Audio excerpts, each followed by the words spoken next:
ವೀಕ್ಷಕರಿಗೆಲ್ಲ ನಮಸ್ಕಾರ. Welcome to my YouTube channel. Bigg Boss season 11ರ grand finale ಮುಗಿದು ಒಂದು ವಾರ ಕಳೆದಿದ್ರು ಕೂಡ ಕಾರ್ಯಕ್ರಮ ಮುಗಿದರೂ ಸ್ಪರ್ಧಿಗಳ ಹವಾ ಮಾತ್ರ ಎಲ್ಲೂ ಕೂಡ ಕಮ್ಮಿಯಾಗಿಲ್ಲ.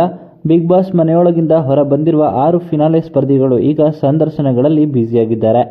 ಅಲ್ಲದೆ ದೇವಸ್ಥಾನ, ವಿವಿಧೆಡೆ ರೋಡ್ ಶೋ ಸೇರಿದಂತೆ ತಮ್ಮದೇ ಸಂಭ್ರಮಗಳಲ್ಲಿ ಭಾಗಿಯಾಗ್ತಾ ಇದ್ದಾರೆ.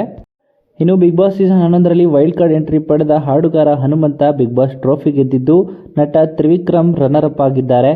ತ್ರಿವಿಕ್ರಮ್ ಬಿಗ್ ಬಾಸ್ನಲ್ಲಿ 2ನೇ ಸ್ಥಾನ ಪಡೆದರೂ ಕೂಡ ನಿರೀಕ್ಷೆಗೂ ಮೀರಿದ ಜನಪ್ರಿಯತೆಯನ್ನು ಗಳಿಸಿದ್ದಾರೆ.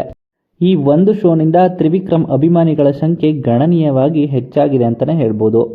ಇನ್ನು ಈ ಬಾರಿಯ ಬಿಗ್ ಬಾಸ್ನಲ್ಲಿ ತ್ರಿವಿಕ್ರಮ್ ಒಂದು ರೀತಿ ಕ್ರೇಜ್ ಆದರೆ ತ್ರಿಮೋಕ್ಷಿ ಎನ್ನುವುದು ನೆಕ್ಸ್ಟ್ ಲೆವೆಲ್ ಕ್ರೇಜ್ ಆಗಿದೆ.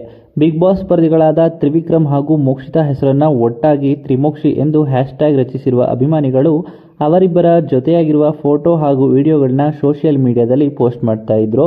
ಇನ್ನು ಅದೇ ವಿಡಿಯೋಗಳನ್ನ ಬಿಗ್ ಬಾಸ್ ಗ್ರ್ಯಾಂಡ್ ಫಿನಾಲೆಯ ವೇದಿಕೆ ಮೇಲೆ ಕೂಡ ತೋರಿಸಲಾಗಿತ್ತು. ತ್ರಿವಿಕ್ರಮ್ ಹಾಗೂ ಮೋಕ್ಷಿತಾ ಅವರಿಗೆ ಅಪರೂಪಕ್ಕೆ ಜೊತೆಯಾಗಿ ಕಾಣಿಸಿಕೊಳ್ತಿದ್ದಂತಹ ತ್ರಿವಿಕ್ರಮ್ ಹಾಗೂ ಮೋಕ್ಷಿತಾ ಜೋಡಿ ಪ್ರೇಕ್ಷಕರಿಗೆ ಬಹಳ ಇಷ್ಟವಾಗಿತ್ತು.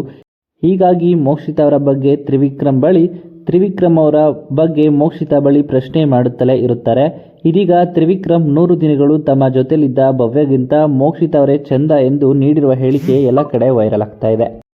ಹೌದು, ಬಿಗ್ ಬಾಸ್ ಮನೆಯಿಂದ ಹೊರಬಂದ ತ್ರಿವಿಕ್ರಮ್ ಅವರು ಮಾಧ್ಯಮಗಳ ಸಂದರ್ಶನಗಳಲ್ಲಿ ಬ್ಯುಸಿಯಾಗಿದ್ದರೂ ಕೂಡ ಇತ್ತೀಚೆಗೆ ಯೂಟ್ಯೂಬ್ ಚಾನಲ್ ಒಂದಕ್ಕೆ ನೀಡಿದ ಸಂದರ್ಶನದಲ್ಲಿ ಹೌದು ಅಥವಾ ಇಲ್ಲವ ಪ್ರಶ್ನೆಗೆ ನೇರವಾಗಿ ತ್ರಿವಿಕ್ರಮ್ ಉತ್ತರಿಸಿದ್ದಾರೆ.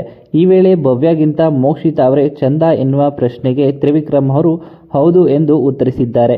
ಈ ವಿಡಿಯೋ ಈಗ ವೈರಲ್ ಆಗುತ್ತಿದ್ದು ತ್ರಿಮೋಕ್ಷಿ ಫ್ಯಾನ್ಸ್ ಫುಲ್ ಖುಷಿಯಾಗಿದ್ದಾರೆ. ಅಲ್ಲದೆ ತ್ರಿಮೋಕ್ಷಿ ಫಾರ್ ಎವರ್ ಎಂದು ಕೂಡ ಕಮೆಂಟ್ ಹಾಕ್ತಾ ಇದ್ದಾರೆ. ಹಾಗೆಯೇ ಈ ವಿಡಿಯೋ ನಿಮ್ಗೆ ಇಷ್ಟ ಆಯಿತು ಅಂದರೆ ವಿಡಿಯೋಗೆ ಲೈಕ್ ಮಾಡಿ. ಇದೇ ರೀತಿಯ ಇನ್ನಷ್ಟು ಹೆಚ್ಚಿನ ವಿಡಿಯೋಗಳಿಗಾಗಿ ನಮ್ಮ ಚಾನಲ್ಗೆ ಸಬ್ಸ್ಕ್ರೈಬ್ ಮಾಡಿ. ನಿಮಗೂ ಕೂಡ ತ್ರಿಮೋಕ್ಷಿ ಜೋಡಿ ಇಷ್ಟವಾಗಿತ್ತು ಅಂದರೆ ತ್ರಿವಿಕ್ರಮ್ ಹಾಗೂ ಮೋಕ್ಷಿತಾ ಬಗ್ಗೆ ನಿಮ್ಮ ಅನಿಸಿಕೆಯನ್ನು ಕಮೆಂಟ್ ಮೂಲಕ ಕಮೆಂಟ್ ಮಾಡಿ ತಿಳಿಸಿ.